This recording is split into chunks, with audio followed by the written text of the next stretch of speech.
Good morning, everybody. This is a wandering author here reminding you that we are all the authors of our own lives. As always, my message remains the same. Spend less, live more, earn your freedom with frugality. And today I am hanging out with lyrical genius T. Rizzle. He's back there in the back. And we're going to talk about the Great Depression and its impact on other societies. So far, we've covered the United States and Germany. The U.S. saw the implementation of social democratic policies via the New Deal, where government spending tripled between 1933 and 1939. Most of those programs were funded, like the Social Security Act, Medicare, Medicaid, giving us our first social safety net here in the U.S. And in Germany, as well as Italy, there was a different approach taken, mainly the coupling of government and big business, which we know of via the word fascism. These countries did also experience economic productivity gains after the changes, but ultimately, if you take a grand view of things, the Great Depression is the result of financial dysregulation in the United States. Speculative gambles were being made on the stock market, investors lost, and these things reverberated throughout the world, crashing most large economies. Greece was hit very hard. Canada saw a 56% reduction in national income over 5 years, which makes it the second most hardly hit, or most suffering nation compared to after the U.S.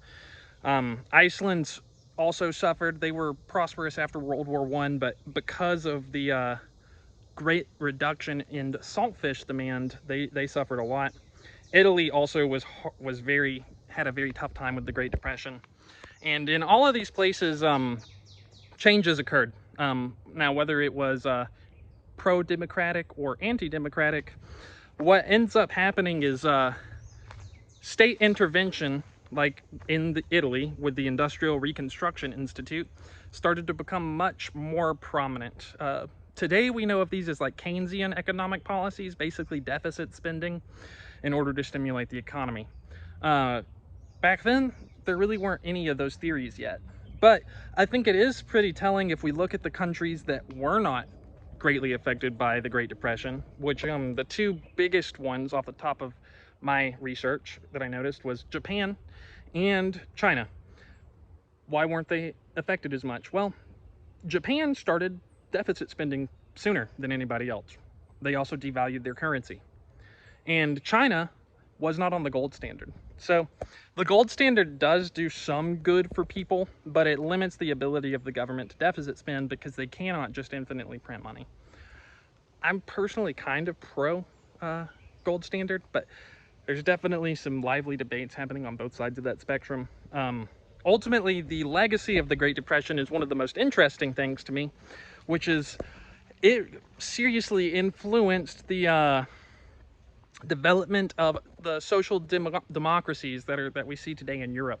You know, in places like Germany, where the modern government over there guarantees their workers, I want to say it's either 4 to 6 weeks of paid vacation, regardless of your experience level, regardless of your industry. We do not get that here in the U.S. Ultimately, the Great Depression's biggest impact was it shook up the power structures around the world.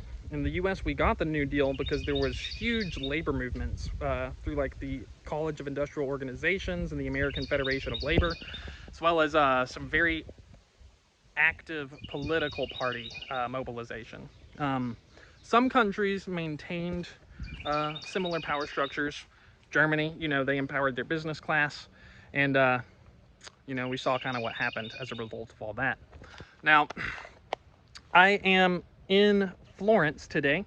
We are beginning our travels north. I should be getting up to Michigan here soon. Don't have a ton of content for you guys today, but the Great Depression's impacts varied depending on how the governing institutions of society responded to them. Governments that empowered the common working person tended to suffer fewer long-term negative consequences from the Great Depression. What does that tell us about today and what we should expect moving forward? I'll leave that up to you guys to decide. I know what I believe. But yeah, tomorrow we'll be talking about the Bronze Age collapse again, and then we'll be back on Stoicism. I think this is probably the last video I'm going to do on the Great Depression. I think next time we'll move into the Great Recession, so we could start trying to kind of drawing some parallels. Ultimately, the Great Depression has left a tremendous impact, and it's really made the world, the modern world, what it is today. We have Social Security, Medicare, all of those things because of the policies implemented during FDR's New Deal. Whether you love or hate them, they're what we got.